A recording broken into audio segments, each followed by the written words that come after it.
బైబిల్లో కీర్తనలు 9వ అధ్యాయం 10వ వచనంలో భక్తుడు రాస్తూ, యెహోవా, నిన్ను ఆశ్రయించు వారిని నీవు విడిచిపెట్టువాడవు కావు, కావున నీ నామం ఎరిగిన వారు నిన్ను నమ్ముకొందురు అని అంటాడు. అవును కదా, మన ప్రభువును ఆశ్రయించిన వారిని ఆయన ఎంతమాత్రం విడిచిపెట్టడు. అయితే వినండి, ఈరోజు దేవుడు మీతోనే మాట్లాడుతున్నాడు. మరి ఈ రోజును దేవుని వాక్యదానంతో ప్రారంభిద్దామా?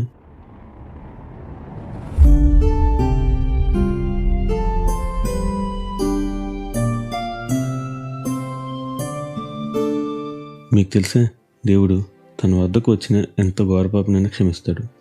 అతనికి మరో అవకాశం, నూతన జీవితాన్ని అనుగ్రహిస్తాడు. అవును, ఈ విషయం గ్రహిస్తే ఎంతటి పాపైనా, ఎంత దూరం తప్పిపోయినా తన కోసం ఎదురు చూసే పరమతని చెంతకు వస్తాడు. బైబిల్లో యోహాను సువార్త 8వ అధ్యాయం 1-11 వచనాల మధ్య వ్యభిచారంలో పట్టబడిన ఒక స్త్రీని శాస్త్రులు, పరిసయ్యులు ప్రభు పాదాలపై పడవేశారు. అది సమాజ మందిరం. బహుశా ఇప్పటి వరకు ఇలా తీసుకురాబడిన ఏ స్త్రీ రక్షించబడలేదు. కానీ ఇప్పుడు అక్కడ ప్రభు ఉన్నాడు. అందుకే వారు ఆయనకు సవాలుగానే ఆమెను అక్కడ ఆయన కళ్ళ ముందు ఉంచి, చూడయ్యా, ఇప్పుడు ఎలా రక్షిస్తావు, రక్షించు అన్నట్లు ప్రశ్న వేశారు. అవును, ప్రభు లేకుంటే ఆమె తప్పక ఆ రాళ్ళ దెబ్బలకు చనిపోవలసిందే. కానీ ప్రభు చెప్పాడు కదా, నా వద్దకు వచ్చేవారిని నేను ఎంతమాత్రం తోసివేయనని, నశించిన దాన్ని వెతక రక్షించడానికి నేను వచ్చానని.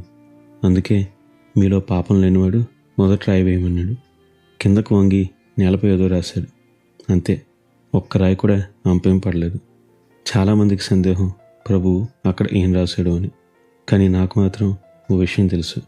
ఆ దినాన్న ఆయన ఆమె పేరును జీవగ్రంథంలో రాశాడు.